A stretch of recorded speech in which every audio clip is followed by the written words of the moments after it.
পাগলেও নিজের বুঝ বুঝে, দুনিয়াদার অনেক মানুষ বুঝে না। আসমানের মধ্যে মেঘ জমছে, মেঘ বৃষ্টি আসলে যেইভাবে কালো মেঘ জমে, ওই দিন সাদা মেঘ জমছে। কোন ধরনের বৃষ্টি আসবে, কোন ধরনের গজব আসবে, শুআয়ব নবী যে আমাদেরকে বলল, তুমি চুরি করবা সাদা, তুমি বুকবা মাল খাইব অন্যরা। একটু একটু করে মানুষের হক টকায়া টকায়া যে দুনিয়াদারি, তুমি পাহাড় পরিমাণ ধন সম্পদ দলা করিয়া তৈয়া গেলা, কাফনের ভিতরে কি কিছু লইয়া যাওয়ান যাইব? মুসলমান ইমানদার ভাইয়ার আমার, খুব ভালো করে বুঝবেন, আল্লাহ পাক রব্বুল আলামিন খুব ধমকি দিয়া বলছেন, যে সমস্ত মানুষ মানুষের মাল টকায় দুকার মাধ্যমে ওরা মুতাফফিফ, এই মুতাফফিফ মানুষ আল্লাহর গজবে আক্রান্ত। কেমন গজব পাবে?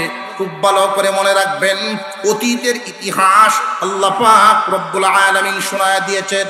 মুসা আলাইহিস সালামের যে শ্বশুর শুআয়ব আলাইহিস সালাম, শুআয়ব আলাইহিস সালামের উম্মতেরাও খুব ব্যবসায় পারদর্শী ছিলেন, তারাও ব্যবসায়ী ছিলেন, কিন্তু দোষ ছিল একটা, ওজনে তারা কম দিত, ওজনে তারা কম দিত। আল্লাহর পয়গম্বর শুআয়ব আলাইহিস সালাম বাজারে ঘুরতেন, বাজারে ঘুরে ঘুরে এইভাবে বয়ান করে করে শুনাইতেন, সাবধান, ওজনে কম দিও না, ওজনের সাথে তোমার নেকির পাল্লা মিজানের সম্পর্ক আছে, এই পাল্লা লইয়া তোমরা দালালি বাটপারি করিও না, এই ওজনে কম দিও না, সাবধান। নবীর ওয়াজ শুনে নাই, নবীর কথা মানে নাই, উনি ভবিষ্যৎবাণী সতর্কবাণী করলেন, শুনো, ওজনে কম দেওয়া যদি বন্ধ না করো, আল্লাহর গজব তোমাদের উপরে নাজিল হবে। আল্লাহর গজবের সতর্কবাণী শোনার পরেও তারা সতর্ক হয় নাই। আসমানের মধ্যে মেঘ জমছে, মেঘ বৃষ্টি আসলে যেইভাবে কালো মেঘ জমে, ওই দিন সাদা মেঘ জমছে। কোন ধরনের বৃষ্টি আসবে, কোন ধরনের গজব আসবে, শুআয়ব নবী যে আমাদেরকে বলল। এমনি দেখা যায় এদের উপরে বৃষ্টি পড়া শুরু হয়ে গেছে। আশ্চর্য ব্যাপার, এই বৃষ্টি তো অন্য কোনো বৃষ্টি না, পানির ফুটা না, এটা আগুনের ফুটা। আগুনের ফুটা যখন শুরু হয়ে যায়, চিৎকার দেয়া এদিক ওদিক ছুটাছুটি করতে লাগলো। একদল মানুষ এই গজবে পতিত হয়ে আক্রান্ত হয়েছিল।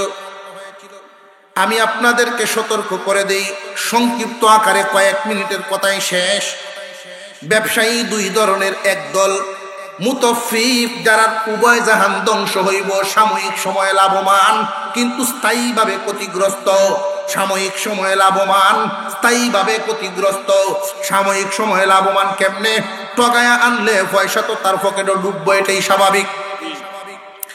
সাময়িক সময় মুতাফফিফ যারা লাভবান হয়, তারা সাময়িক সময়ের জন্য, কিন্তু ক্ষতিগ্রস্ত হয় কয়টা? আপনারা একটা একটা করে গণবেন।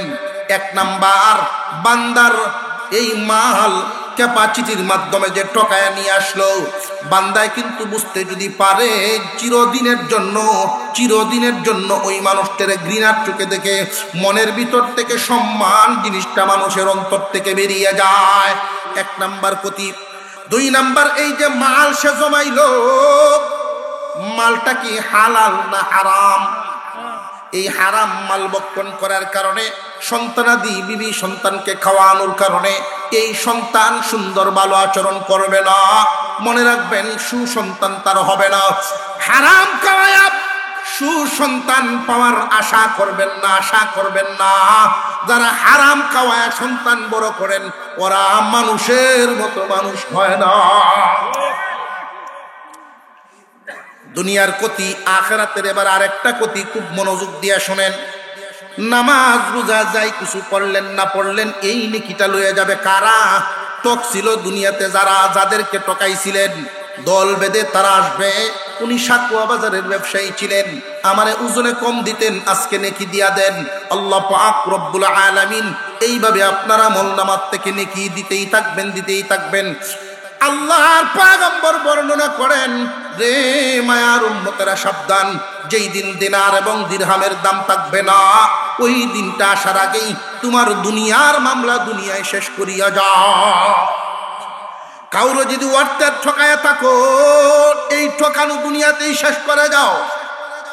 অন্যায় দুই ধরনের হয়, পাপ দুই ধরনের। একটা হলো আল্লাহর হক, নামাজ রোজা। আল্লাহ যত আদেশ করেছেন, যত নিষেধ করেছেন, এগুলো লঙ্ঘন করার কারণে গুনাহ নামক ময়লা লাগে, তওবা করেন, মাপ চাইবেন। কিন্তু আর একটা হলো বান্দার হক। কেউ যদি বান্দার হক ঠকায়, ব্যবসার মাধ্যমে হোক, ইজ্জতের হক হোক, যে কোনো হক যদি বান্দার ঠকায়া দেন, আপনি মনে করবেন জিতছি, না না, বান্দার হক ঠকানোর কারণে বান্দার কাছ থেকে মাপ না নিলে আল্লাহ মাপ দিবেন না। শুআইব আলাইহিস সালামের উম্মত, শুআইব নবীর উম্মতেরা ব্যবসায় বড় পারদর্শী ছিলেন। আপনারা ব্যবসায়ী মানুষ, এই বাজারের মানুষ ব্যবসায়ী মানুষ, যুবকরা আর ব্যবসায়ীরা মিলে আজকের এই আয়োজন। বড় মোহাব্বত করে আলেম ওলামাদেরকে আনলেন, এত কষ্ট করে এত সুন্দর আয়োজন করলেন।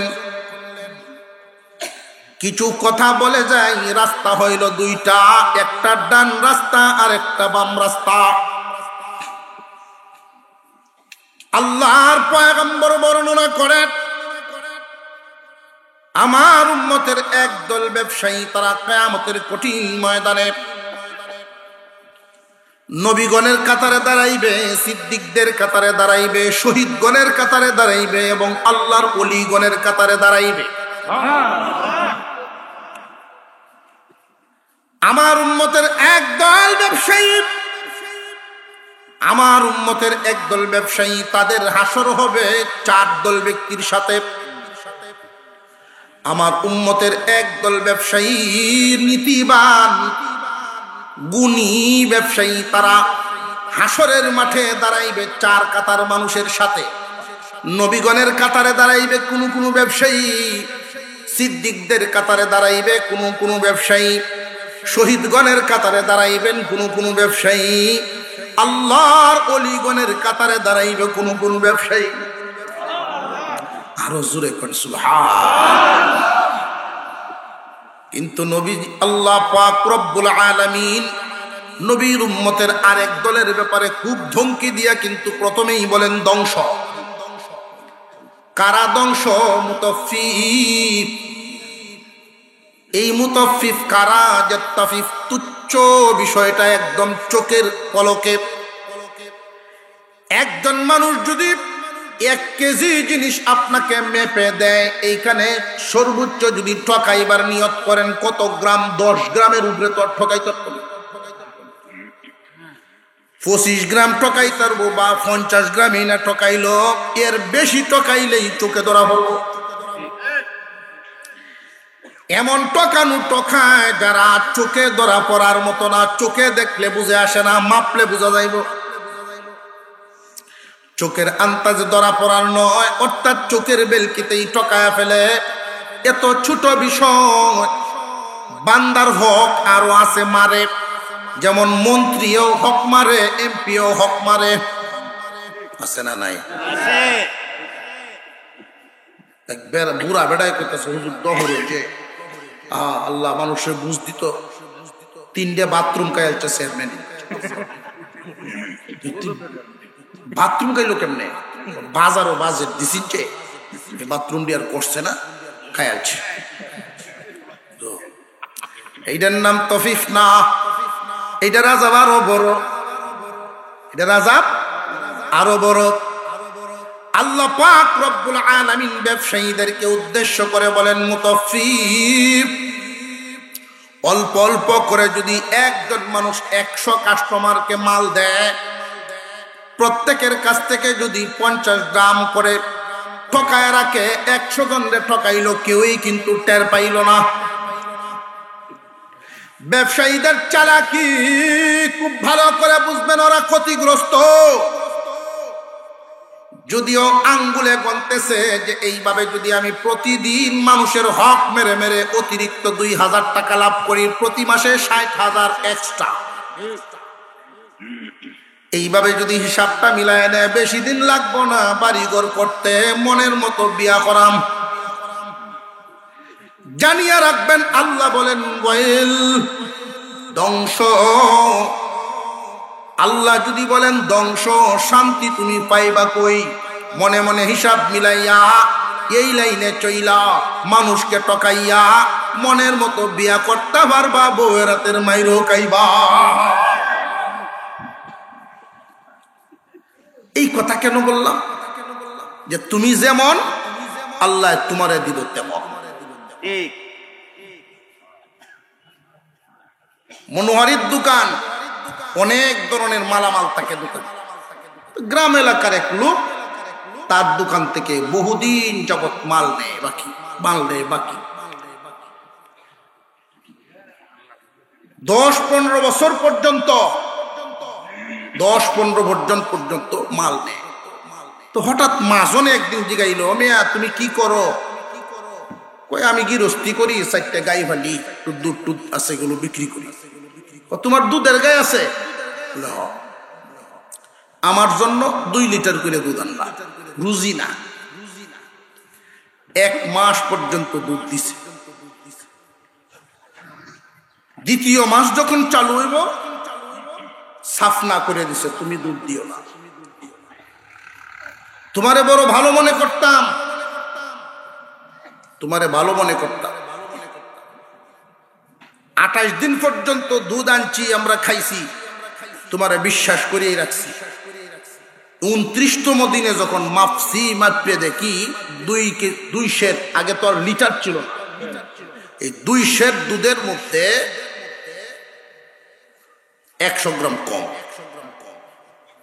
এই 28 দিন পর্যন্ত যে খাইলাম 2800 গ্রাম কমেছে, প্রায় 300 বেড়া কমায় যাচ্ছ। তোমার আমি ভালো চোখকে দেখতাম, বাজারের অনেক মানুষের সামনে বেটার শরম দিছে, আর উনি মুখ আন্দার করে কারণ কিচ্ছু জানে না যে আসলে তো আমি ঘরে যেমনি অর্ডার দিছি বাসনের মধ্যে বইরে দিত, গরুয়ালি দেয় আর আমি লইয়া এক। আমি যেমনি একদিন শিখাই দিছি এভাবেই ভরে দেয়, এভাবেই নিয়ে আস। আজকে কেমনে কমইল এটা তো আমি জানি না। বাড়ির যাই, উনি গেছেন বাড়ি, পরের দিন বাড়ির থেকে ঘুরে দোকানে আইসা বলেন, দাদা হিসাব মিলছে। কেমনে? যে আমার গড় তো আর শেরের ভাতর নাই, আপনার ঘর থেকে যে 8-9 বছর ধরে মাল নেই, এই যে হুটনাল যে বান্ধে দেন, আমি আমার বিবিরে কইছি যে লবণের 2টা হুটলা এক কান্দে তুললিয়া এই হুটলা মাপিয়া 200 দুধ মাপিয়া দিস। আপনার যে 100 গ্রাম কমায়া দেন এটা তো আর আমি জানতাম না। আপনারা দুধ দেও নে, আপনি মাপেন নিবার ফিরে দিছে। আমার এই 28 দিনের দুধ আপনার কাছে ধরা পড়ছে, আমি যে 10 বছর যাবৎ মাল নেই, না জানি দাদা তুমি কি পরিমাণ ঠকানি আমারে ঠকাইছ।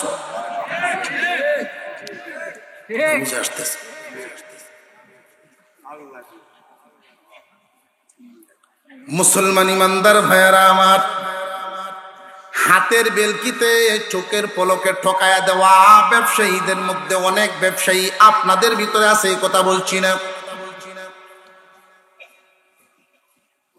ব্যবসায়ীদের উদ্দেশ্য আমানতদার, সত্যবাদী ব্যবসায়ী। লক্ষণ কি? লক্ষণ হলো কাস্টমারকে মাল দেওয়ার সময় মালের ত্রুটিটা শোনায়া দেওয়া, মালের দোষ কইয়া দেওয়ান। আমি ফলের মল, কাঁচা মাল ডুইকে দেখছি, আমি কাঁচা মালের তরকারি যে মল আছে ডুইকে দেখছি কাডল পাওয়া যায়, দেশি আম পাওয়া যায়। কাডলটা যে দিকে হুকরা এটার নিচে তো ঘুরিয়ে নিয়ম হইল দুষ্টা দেখায় তন, কিন্তু আমরা দুষ্টারে ঘুরিয়ে তৈ। গরু একটা কানা, একটা চোখকে কম দেখে, কানা চোখ, চোখটা যেহেতু কানা আর একটা চোখ বালা, কানা চোখটার দ্বারো নাহাদুরিটা বলা দিয়ে 8টা দিয়ে দূরে রাখছে। বুঝে আসতেছে? বাটপারি কারে কয়?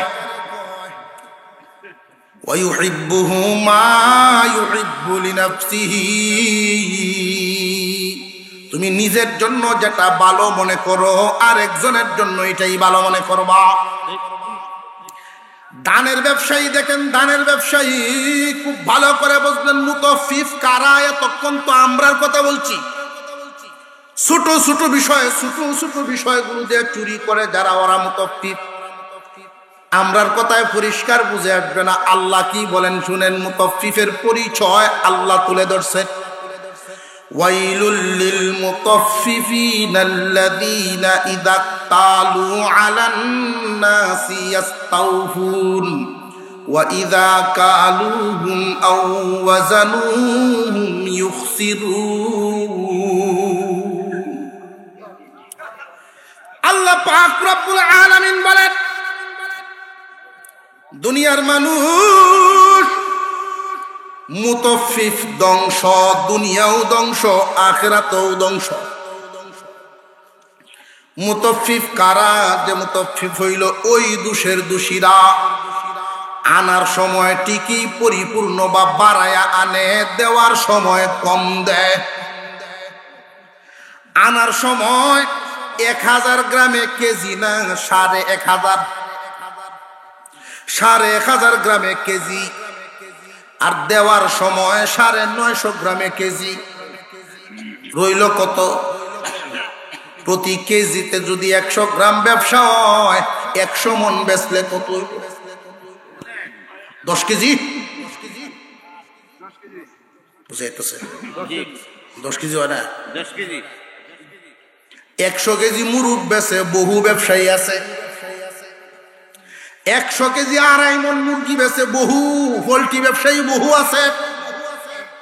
আনার সময় মফস্বল থেকে যে বাড়ির থেকে কিনে আনে 150 গ্রামে কেজি বানায়, কাস্টমাররে দেওয়ার সময় 950 গ্রামে কেজি দেয়।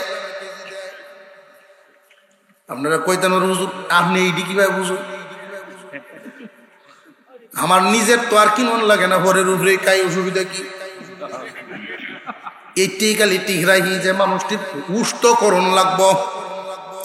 দানের ব্যবসায়ী আইন করে দিছে, যদি মালিক তুমি মাপে দাও দাম 950, আমি যদি মাপে নি আমার লোক দেয় 1000 ভাইবা।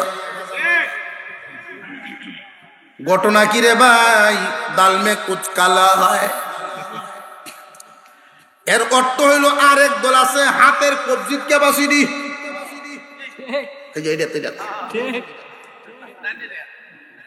ডান্ডিটা দে না, এটা বেহাইলে 5 কেজির মধ্যে 1-1.5 কেজি আয়। বুঝে আসতেছে? প্রতি মনে 5 টাকা, এখন মনে হয় রেট বাড়তি, মাফ হইয়া 10 টাকা। তাহলে দাম তো আনলো লাগবে 50 টাকা। লইয়া ঘুরলে লাভটা কি? দালালের উপরে দালালি, দালালের উপরে দালালি, দালালের উপরে দালালি। আল্লাহ বলেন উভয়টাই ধ্বংস। বুঝাইতেছে? আমরা মনে করি কেউ রে ঠকাই তাল্লি মনে হয় জিতছি। এক বেড়ায় মনে হচ্ছে কোয়েলতাম, অসুবিধা নেই তো। খুব চালাক, সাংঘাতিক চালাক, খালি সরল সোজা ব্যাকল দিকে বন্ধুত্ব করে। উদ্দেশ্য আছে না? সরল সোজা ব্যাকলের সাথে বন্ধুত্ব করলে নাস্তা খাইলে বিল নিজের দেওয়া লাগতো না। সরল মানুষ মাতবর কইলে চা খাওয়া।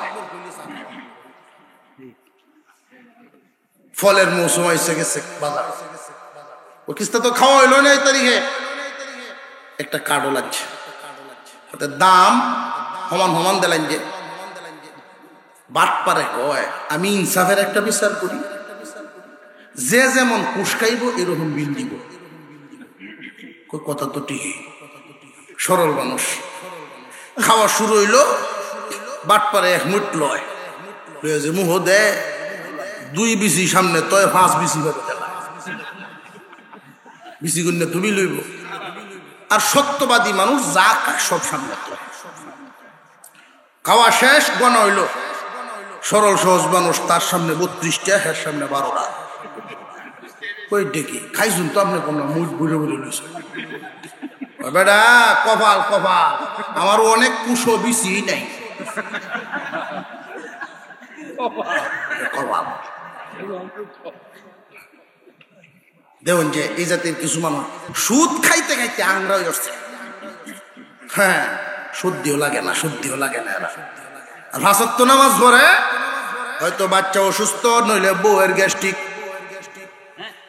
দেখছস, কপাল লাগবো। আমরা ইমানদার,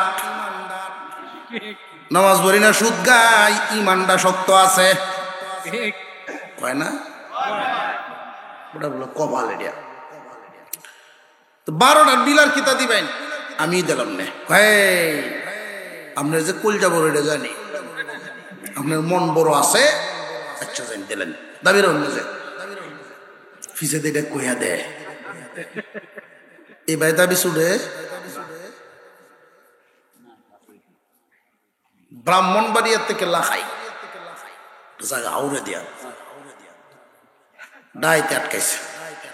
যার এ আটকায় গাড়ি সাইড করে লই, এখানে কেতলে নামাইতেছে, বেরি কেতনে লামা। তো কারুগুজারি যিনি ঘটনার শিকার ছিলেন, উনি নিজে আমার কাছে বলছেন, উনিও একজন দাওয়াতে তাবলীগী লোক, দেখতে বড় হুজুরের মতোই লাগে। উনারে আটকাইছে, হুজুর আপনি ডরেন না যে আপনার মতো হুজুর আরেকজন আছে? নিচে গিয়া দেহে বড় হুজুর ব্রহ্মপুরের কি সব বনাস করছে। কাজ কাম সারিয়া সবাই যখন একসাথে সারে, দাবি দাক্কারা অন্য যায়। শেষমেশ কি কইছে, ডাহাতি করিয়া টিহা স্বর্ণ যার একবার রাখিয়া দাবি ধাক্কা, দাবি ধাক্কা থাকতো না। এইটাই কাডল খাইয়া বাইর দিছে। রাত্রে যে কাঁচা কাডল বিছি গেছে ভিতরে, ফেট গেছে হুল্লিয়া। বিবি সাহেবকে বাদ খাই দেন না, কয় না শুনলে ভালো লাগতেছে না, মাথাটা ঘুরতেছে, শুয়ে উঠছে। আধা রাত্রে ফেট এমন ডাক মেরে দিছে, ঘুরঘুরায় ডাক মারছে। এমনি উঠছে কোন রকম, কোন দিক থেকে কোন দিকে যাইব কোনো উঠ নাই। বদ্দা একটা লয়ে বাড়ির সামনে গেছে, জরুরত সারছে, সার দিয়া পরে দেহে নিজের ক্যাপটা নদী বই উঠছে। কি দেখমটা বললাম, যা যাই হয়েছে তো হয়েছে। গড় আইছে, শরীরেতে একটু পেট নামছে, লম্বা নামা দিছে। ওটা হারাম খাও, একটু জোর জোর ভাব আইছে। শেষ রাইতে এমন এক ঢোল, কাটা ঢোল, পানি লাগাই যাচ্ছে। আর বেটা তো ঘুম দিছে, টাসা ঘুম। ওনার ওয়াইফ উঠছে ঘুম থেকে, আবু দুধের ডাক্তার, তোরা উঠ, তোর বাপের সারা রাত ঘুমাইছে না, খালি গড়ি আইছে, দেখছি খালি গড়ি আইছে। ঘুরে তো না, ফেডো যে গুড়গুড়া ডাহে, ঘুম করতে। হারাম খাইলে জিন্দায় শান্তি নাই, ঘুমাও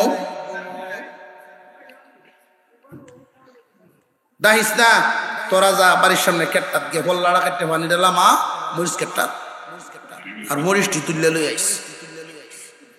পরে আবু দুধ গেছে, গিয়া দেখে মরিচটি সব তুললে পানিলাম, শেষ। ক্ষেতের কোনার মধ্যে কোটি কাডল বিছি উঠে রয়েছে। এই যে রাইত কামড়া বানাইছে, ফুলা মানে কাডল বিছি তুললে লইছে বাড়ি। মাই যে গেছে করতে চাষ, আমার ক্ষেতের কোন হাত বলা হয়ে ঘুরে রয়েছে। কোনো ফুলাবান মনে হয় চুরি হয়ে কাডল নিয়ে খাইয়া মহিষ ক্ষেতের কোন হাত তুই আইছে। আচ্ছা ভালো অর্থস লইছস, ভালো অর্থস। তোর বাপ রাত ভাত খাইছে না, জ্বরের মুখ একটা বর্তা হইতে দেই খাই বলেছে। ভাত শুকনা মরিচ বাজিয়া সরিষার তেল দিয়ে খুব কড়া হয়ে একটা বর্তা হইতে দিছে। 2 তাল খাইছে কোনো কিছু, 2 তাল খাও, 2 তাল খায়া তখন হুজ করে, বর্তারা তো খুব মজা হয়েছে। আমি তো কাডল টাডল লাগছে না, বিসি পাইছো কই দিছে। আগের দিন রাত কি দিছি যাবেলা খাইছিন হ্যাঁ বিসি সারা কুশ হয়ে চিন্হের কপালে আছে এখন বউ কইতেছে তোমার কপাল বালা কাডল না আনলেও বিসিয়াই যে করো ওহন তো এর হিসাবে মিলছে রে হিসাবে মিলছে আনার সময় বেশি আনো দেওয়ার সময় কম দেও হিসাব মিলায় দুনিয়াদারি করবেন বুক করতে পারবেন না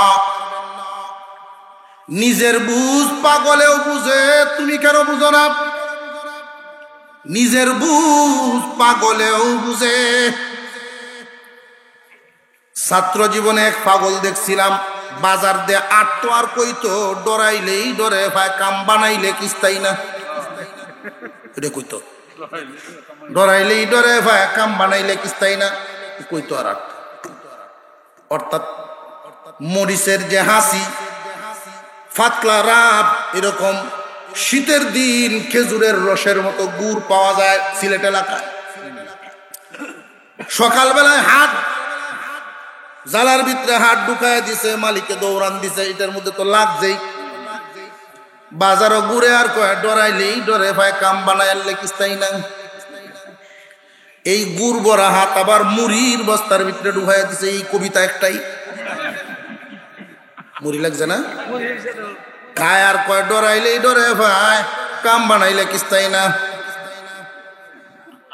আমি চিন্তা করলাম পাগল পক্ষান্তরে আরেক দল দেখি ব্যবসায়ীদের জন্য সুসংবাদ একদল ব্যবসায়ী নবীগণের সাথে জান্নাতে যাবেন কন্যা সুবহানাল্লাহ হাসরের মাঠে নবীগণের পিছনে পিছনে কাতারে দাঁড়াইবে কোন ব্যবসায়ী সিদ্দিকগণের পিছনে দাঁড়াইবেন কোন ব্যবসায়ী শহীদগণের পিছনে দাঁড়াইবেন কোন ব্যবসায়ী আল্লাহর ওলিগণের পিছনে দাঁড়াইবেন হাসরবাসীরা জিজ্ঞাসা করবে ওরা তো দুনিয়ার জমিনে দেখতাম ব্যবসা করত কিন্তু আজকে ওই সম্মানী মানুষগুলোর কাতারে কেন দাঁড়াইছে ফেরেশতারা জানায় দিবে এদের ভিতরে এমন কিছু গুণ ছিল যেই গুণগুলোর কারণে গুণে তাদেরকে শ্রেণী বদলায়া সম্মানী মানুষদের কাতারে নিয়ে গেছে যেই গুণ সাধারণ একজন মানুষ সাধারণ ব্যবসায়ীর কাছে থাকে না বিশেষ ব্যবসায়ীর কাছে থাকে আমি আপনাদেরকে প্রশ্ন করি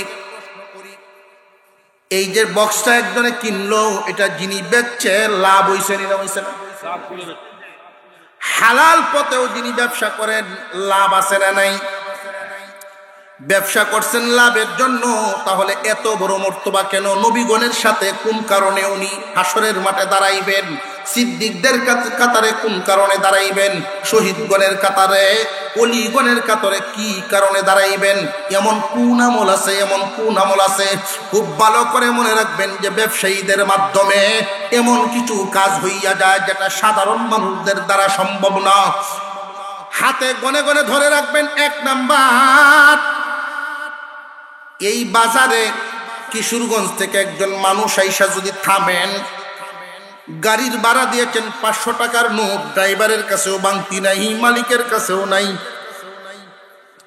এই মুহূর্তে যদি এই টাকাটা বাংতি আনা লাগে কোনো না কোনো ব্যবসায়ী তো লাগবে